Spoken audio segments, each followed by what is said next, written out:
और हम लोग जो है एक्सरसाइज 1.1 का इंट्रोडक्शन के साथ सॉल्यूशन भी पढ़ चुके हैं। तो आज स्टार्ट करेंगे एक्सरसाइज 1.2 का इंट्रोडक्शन, जिसमें पढ़ना हम लोग को है कि अंकगणित के आधारभूत प्रमेय, फंडामेंटल थ्योरम ऑफ अर्थमेटिक। तो इसमें इसका कहना ही है, मतलब इस थ्योरम में है ही कि मतलब कि कोई भी भाज्य संख्या है, ठीक है, तो उसका अभाज्य गुणनखंड जो होगा यूनिक होगा अगर हम उसका जो है ऑर्डर पर अगर ध्यान नहीं दे, क्रम पर अगर ध्यान नहीं दे। अब कहिएगा कि कोई बात समझ में नहीं आया कि भाज्य संख्या क्या है, अभाज्य संख्या, फिर ऑर्डर, फिर मतलब कि ये सब कुछ समझ में नहीं आया। तो इसको जो है समझते हैं, लेकिन इसको समझने से पहले हम लोग कुछ और समझते हैं, ठीक है। तो सबसे पहले हम लोग जानेंगे कि भाज्य संख्या किसको कहते हैं। तो सबसे पहले एक नया पॉइंट जो होना चाहिए, क्या होना चाहिए, भाज्य संख्या का। तो भाज्य संख्या किसको कहते हैं, वैसे हम पढ़ा चुके हैं 9th क्लास में, लेकिन अभी जान लीजिए कि भाज्य संख्या किसे कहते हैं।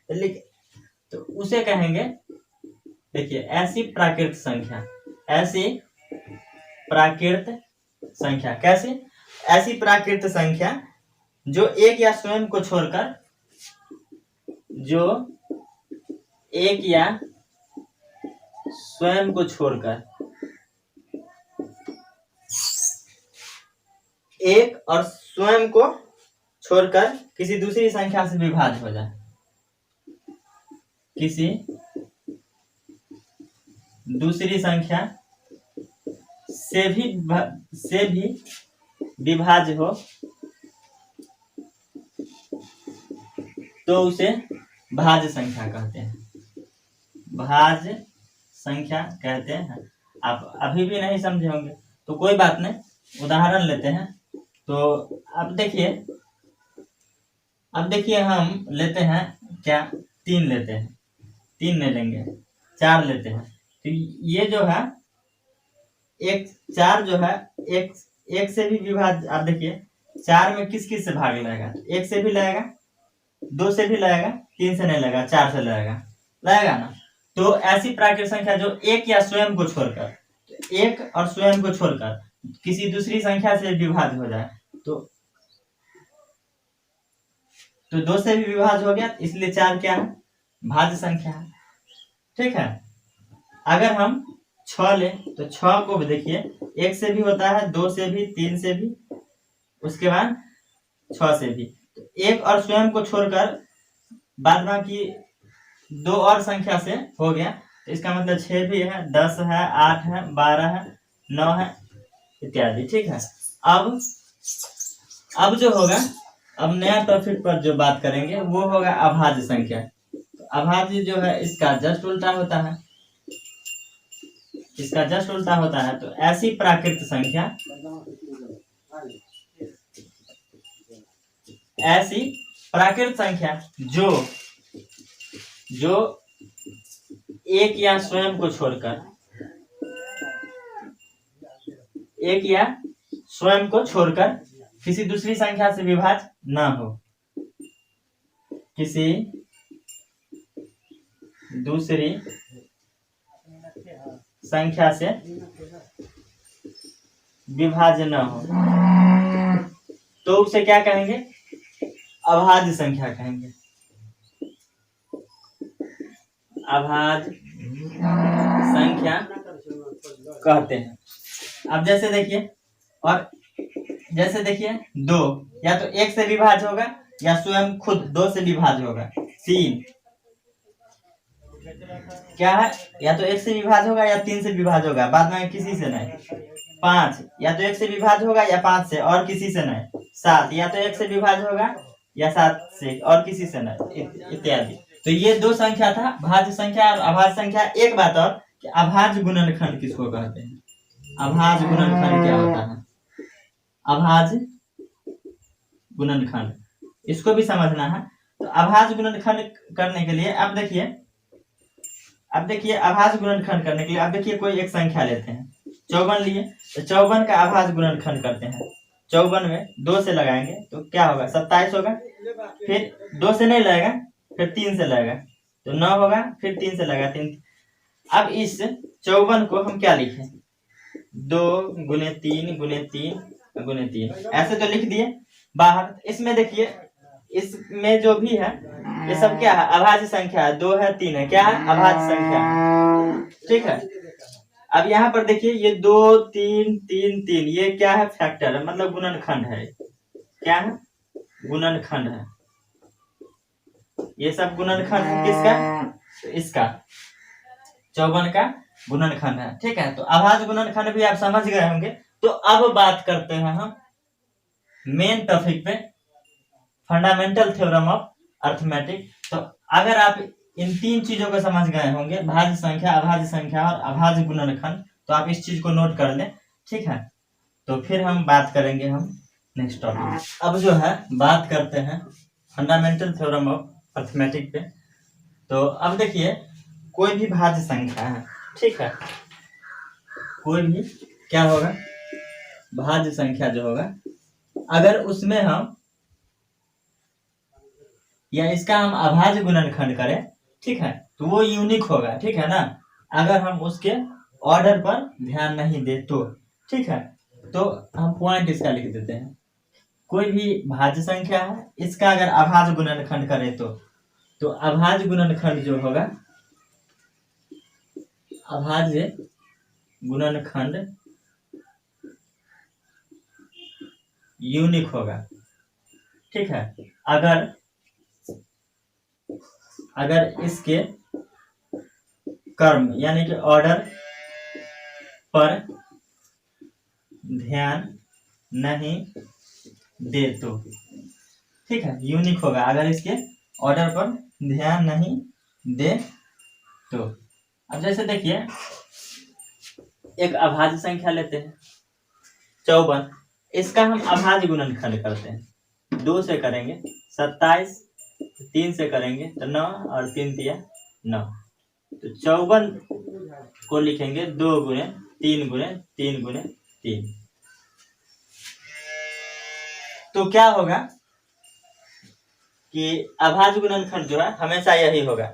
लेकिन यहाँ पर एक और कंडीशन लगा दे। अब देखिए, कोई विद्यार्थी क्या करेगा, कोई ऐसा भी कर सकता है, ऐसा भी कर सकता है। अगर मान लीजिए कि आपके कोचिंग में या क्लासरूम में अगर 20 विद्यार्थी है, अगर 20 को हम क्वेश्चन दे दें, तो कोई 54 का ऐसे ही अभाज्य गुणनखंड करेगा। पहले 3 से करेगा तो 18 होगा, फिर 2 से करेगा तो 9 होगा, फिर 3 तिया 9 होगा, ठीक है। तो वो विद्यार्थी कैसे लिखेगा इस चीज को, वो ऐसे लिखेगा 3 गुने 2 3 गुने 2 गुने 3 गुने 3 3 गुने 2 गुने 3 गुने 3। तो हम यही बात कर रहे हैं कि अभाज्य गुणनखंड यूनिक होगा अगर इसके क्रम पर हम ध्यान नहीं दे तो। इसके क्रम पर हम ध्यान नहीं दे रहे हैं, ठीक है। तो अभाज्य गुणनखंड क्या है, यूनिक है। अब यहाँ पर देखिए एक बात और, अभाज्य गुणनखंड जो है अगर बढ़ते क्रम में हो तो अभाज्य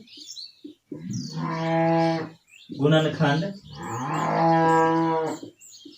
बढ़ते क्रम में हो तो, अगर बढ़ते क्रम में होगा अभाज्य गुणनखंड, ठीक है ना, तो क्या होगा, सबका सेम होगा। अब इसको भी बढ़ते क्रम में लिख देंगे। इस 54 को अगर बढ़ते क्रम में लिखेंगे, इसको हम ऐसे लिखेंगे बढ़ते क्रम में। तो बढ़ते क्रम सबसे पहले छोटा वाला 2, फिर 3 गुने 3 गुने 3, तो फिर ऐसा ही हो गया।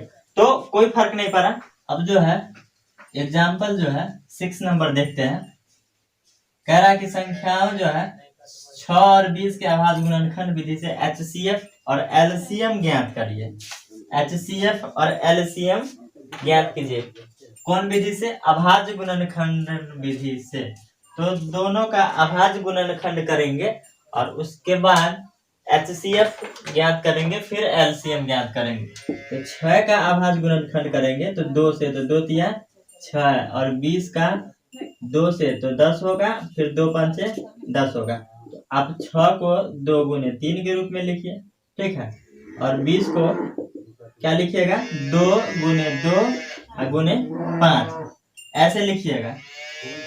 अब आपको जो है HCF बताना है। तो HCF जब बताइएगा किसका, 6 और 20 का, तो अब देखिए इन दोनों में कॉमन क्या है, ऊपर और नीचे देखिए, तो इन दोनों में कॉमन जो है ये दोनों दो है, ठीक है। तो ये दो जो हो गया HCF हो गया, ठीक है। बाद में कोई कॉमन नहीं है तो छोड़ देंगे वैसे ही।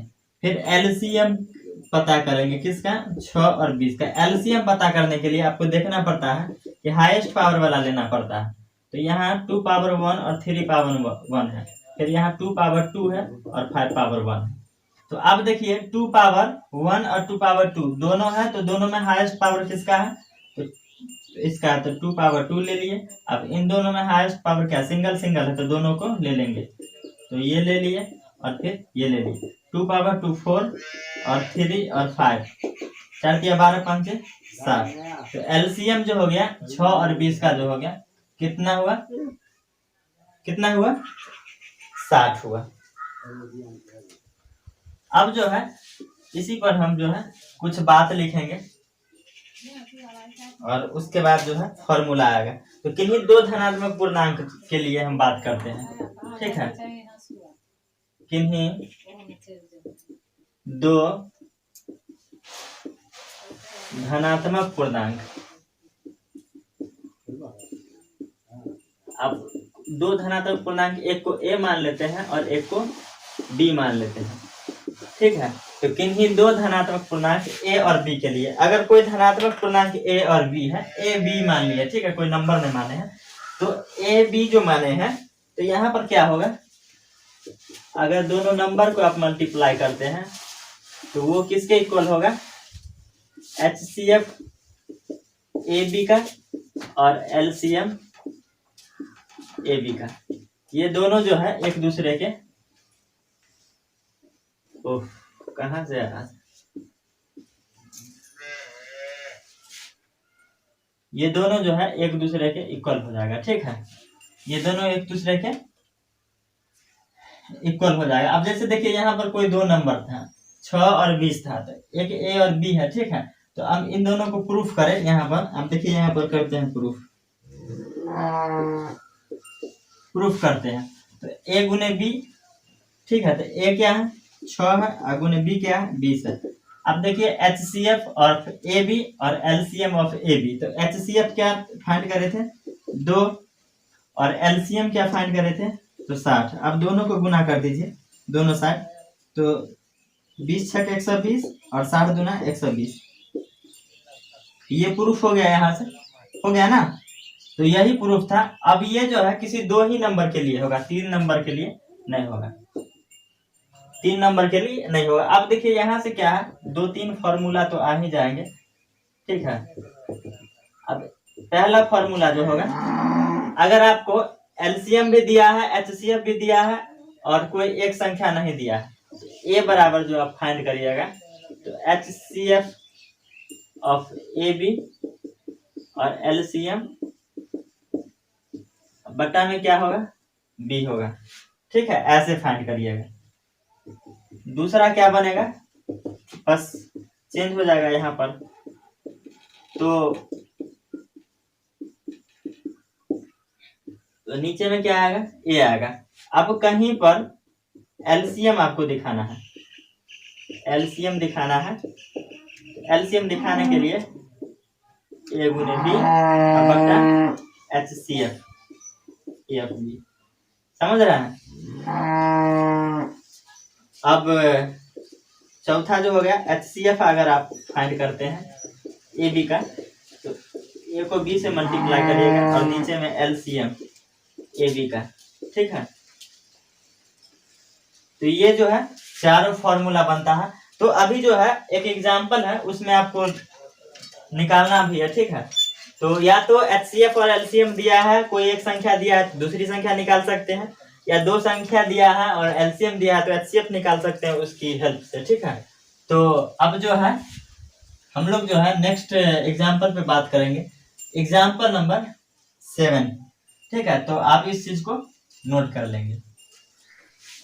अब जो है एग्जांपल नंबर 7 पे हम बात करेंगे। तो 7वां नंबर पे बात करते हैं। कह रहा है कि अभाज्य गुणनखंड विधि द्वारा 96 और 404 का HCF ज्ञात करिए, ठीक है। फिर इनका LCM भी ज्ञात करिए। 96 और 404 का अभाज्य गुणनखंड सबसे पहले करना पड़ेगा। तो हम 96 का अभाज्य गुणनखंड करते हैं। 2 से कितना होगा? 48 होगा। फिर 2 से 24 होगा और 2 से 12 होगा। ठीक है, फिर 2 से 6 और 2 तिया 6, यही ना होगा। और फिर 404 का हम करेंगे तो 2 से करेंगे तो 202 होगा और फिर 2 से करेंगे तो 101 होगा। तो हम 96 को क्या लिखेंगे? कितना 2 है? 1 2 3 4 5,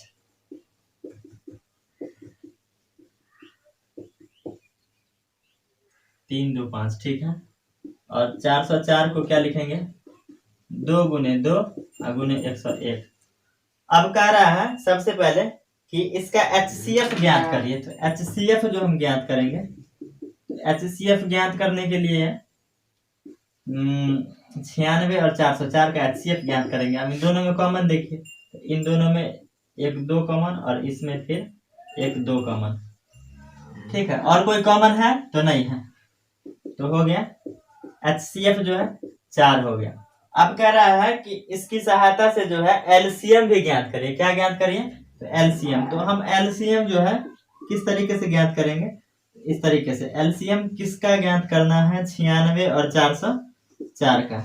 96 और 404 का LCM ज्ञात करना है। तो 96 गुने 404 अब बट्टा अभी जो है HCF जो आया 4 आया, यहाँ काट देंगे, 101 होगा। तो 96 को अगर 101 से गुना करते हैं तो कितना होता है? 96 को अगर 101 से जब गुना करेंगे तो इतना ही आंसर आएगा। ठीक है, इस तरीके से LCM आपको निकालना था। ठीक है, इसी तरीके से आपको LCM निकालना था। तो अब जो है इस एक्सरसाइज का लास्ट एग्जाम्पल है, उस पर भी हम बात कर ही लेते हैं। एग्जाम्पल नंबर कितना होगा? 8 होगा। इस पे भी हम बात करते हैं।